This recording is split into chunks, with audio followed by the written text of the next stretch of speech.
Dear students, today we are going to discuss about fourth lesson, geography. So what is the name of the fourth lesson? The air.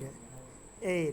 Our earth is surrounded by a huge blanket of air called atmosphere. So whatever the earth is covered by the air is called as a atmosphere. Okay, it is like a huge blanket. We know that what is the blanket. So air is also covered like a blanket in the atmosphere. All living beings on this earth depend on the atmosphere of their survival. So we all are, all the human beings and birds and living organisms and non-living organisms, these all are living on the earth through using this atmosphere. So atmosphere is a very important element of the living beings. It provides us the air we breathe and protect us from the harmful effects of sun's rays. So air is a very important component and important element of the living beings and non-living living beings. Okay, this air we are breathing, and this through using this air, it is it it protects us from the harmful effects and harmful gases and harmful effects like a sun's rays.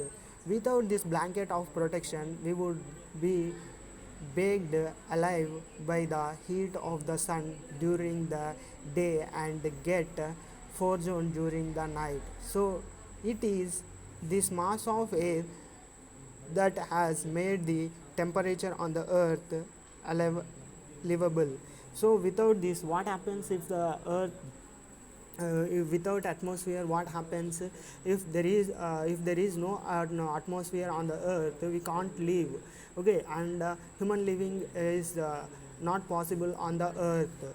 This atmosphere is a many layers. This atmosphere is protecting us from the harmful rays from the sun, and also it is giving the air, and also it is giving the rain, and it is also protecting from the sun's rays, harmful rays of the sun.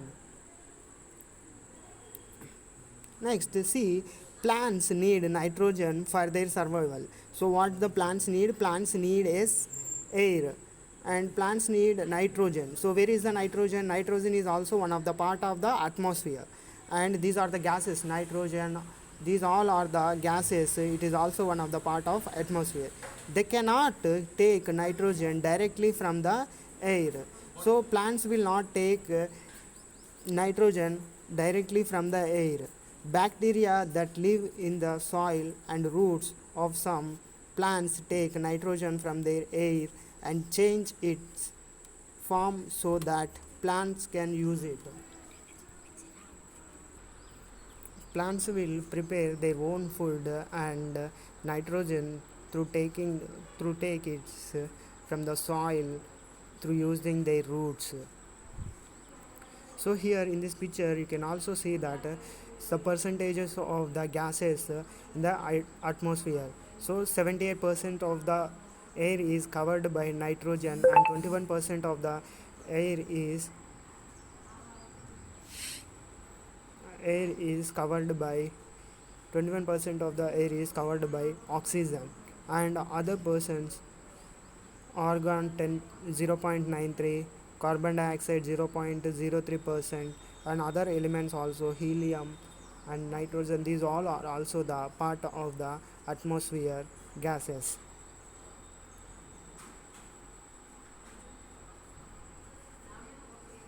Next, structure of the atmosphere. What is the structure of the atmosphere? Do you know that the air we take in while breathing and actually a mixture of gases? So whatever we are taking the air, it is a mixture of many gases. So what are the gases here?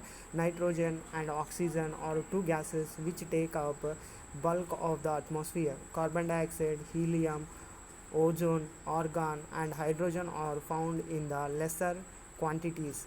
These are also the part of the atmosphere. Next, structure.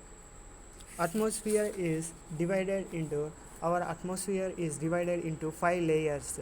Starting from the Earth's surface, they are troposphere, stratosphere, mesosphere, thermosphere, and exosphere. These five are the main layers of the atmosphere. So see here,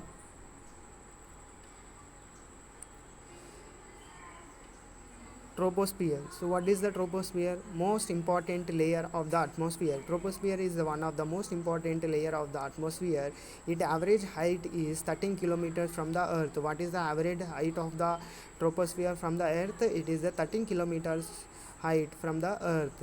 The air we breathe exists here. So whatever we are taking the air for our breathing purpose, all the human beings and living beings is existed on this layer.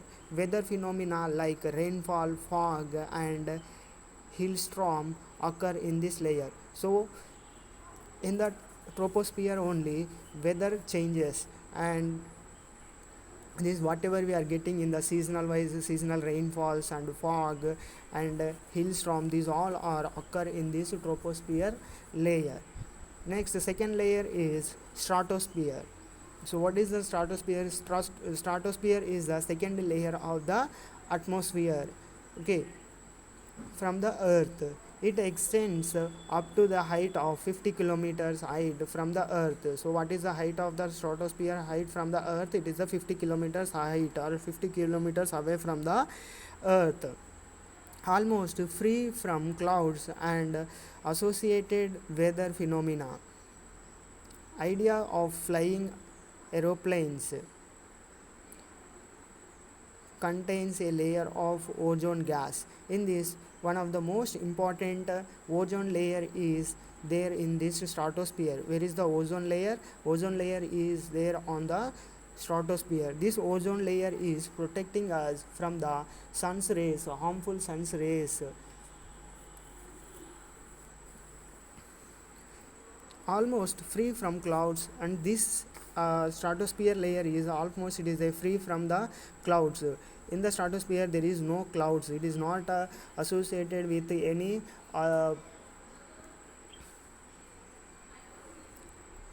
any weather phenomena like air and rainfall will not occur in this layer. In this, most of the important thing is aeroplanes and helicopters will fly in this layer. Which layer? Stratosphere layer. Third one is mesosphere. Mesosphere is extends up to the height of 80 kilometers height from the sun. Meso meteoroids burn up in this layer on the entering from the space. So whatever the meteoroids, very small particles and very small stones, whatever there in the space, that meteoroids will burn in this layer. It is a very hot layer.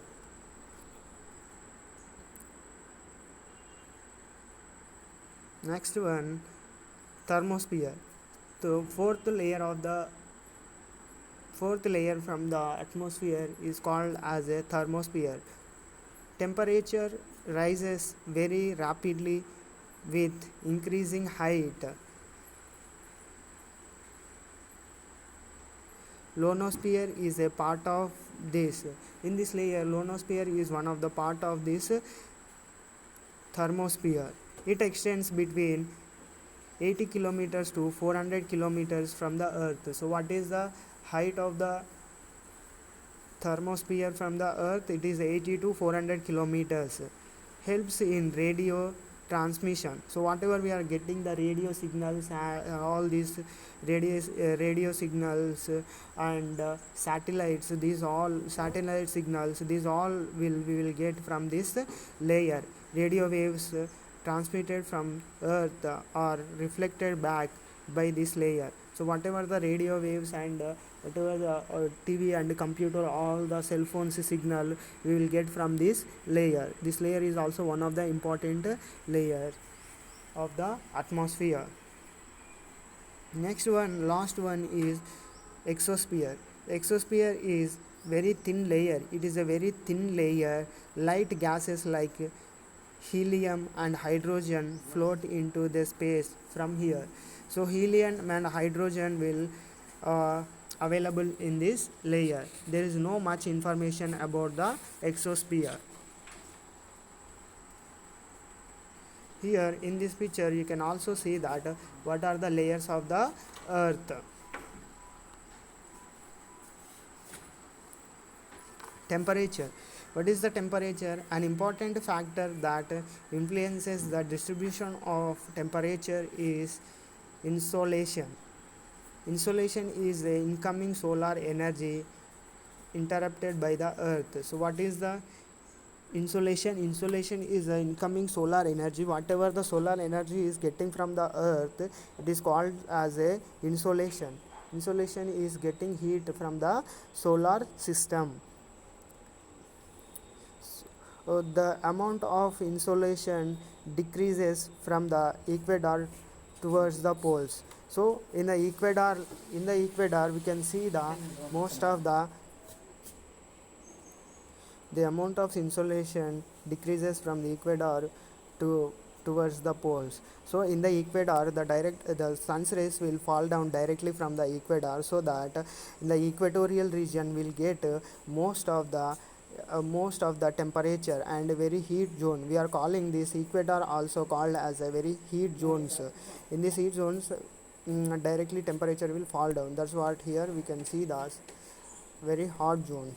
The standard unit of measuring temperature, degree Celsius. So how we will measure the temperature? We will measure the temperature in a degree Celsius. So 0 degree or 42 degrees centimeter, 42 degrees of heat. Okay, these we will temperature will measuring in a degree Celsius. It was invented by Andreas Celsius. So who invented this degree Celsius temperature, measuring the temperature? It was invented by the Andreas Celsius. Air pressure. So what is the air pressure? Height at the sea level and decreases with height. Air pressure is height at the sea level. So what is the air pressure? Air pressure is the height of the sea level and it is decreases with the height. When we go up of the when we go height of the earth, the air temperature, the air will decreases. So we can't get the air and we can't get the oxygen in the height areas. In the best example here, the mountain ranges and mountain areas horizontally influenced by temperature of air at the given place. So this horizontally the temperature will influences the air at the given places of the horizontally. High temperature air gets heat and rises low pressure areas. In the high pressure area, air will goes from the high pressure areas to low pressure areas. So how the air will transform? The air will transform from the high pressure areas to low pressure areas. The air will travel, and low pressure areas is associated with closely skies and wet weather. In the low pressure areas, what happens? The weather is the air condition is a cloudy skies and wet weather in the low pressure areas. We earth also divided into the high pressure areas and high pressure areas and low pressure areas. Lower temperature air is cloud heavily high pressure area. High pressure is associated with clear and sunny skies. In the high pressure we can see the clear and sunny skies. Air always move from high pressure areas to low pressure areas. Already I told you that how the air will move. How air will move from the high pressure areas to low pressure areas. It moves. It is about the air pressure. Air pressure is also depends on the atmosphere of the earth, how the atmosphere pressure and atmospheric pressures will affect the air pressures. And also the seas and mountain areas and water bodies will affect the air pressures to traveling from one place to another place. Wind. What is the wind? Wind is a movement of air from high pressure area to low pressure area. What is the wind? Wind is a movement of the air from high pressure areas to low pressure areas. Wind can be broadly divided into three layers. Wind broadly divided into how many types? There are divided by broadly into three types. Permanent winds. What are the permanent winds? The trade winds, westerlies and easterlies.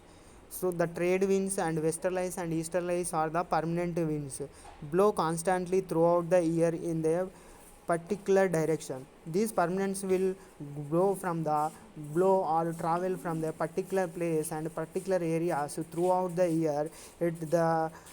This permanent will permanently, it is in a same direction, same area, these winds will travel. So that is called, these winds also called as a permanents permanent winds.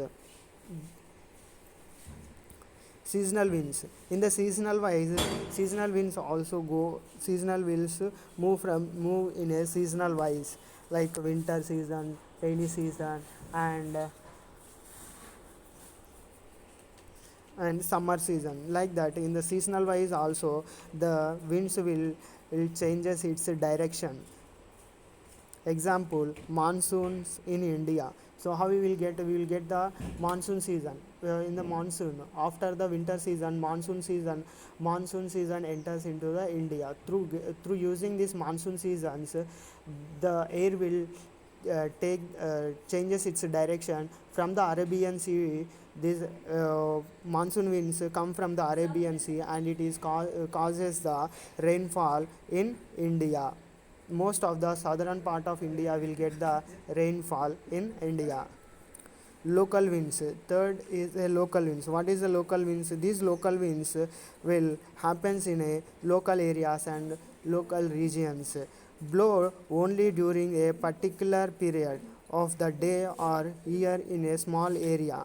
So only in a small area and a particular period of time, these local winds will blow, and these local winds will move from one place to another place. And examples, land and sea breeze. Depends on the land, sea breezes. Hot and dry local wind of northern plains of India, it is called Lu. Seasonal wind in India, we are calling it is a Lu. Lu. This is about the seasonal winds. In seasonal winds, this permanent winds also called as a trade winds. Why we are calling it as a trade winds? This trade, through using these winds, trade will through using this in the olden days, these also help us to do the business and trade from international wide.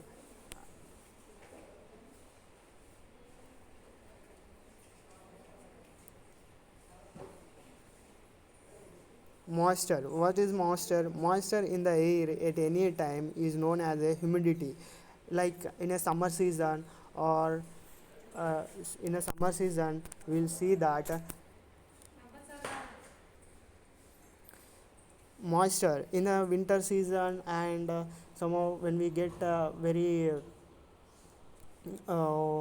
very hot areas and equatorial regions, we feel that it is a humidity, it is a moisture in the air.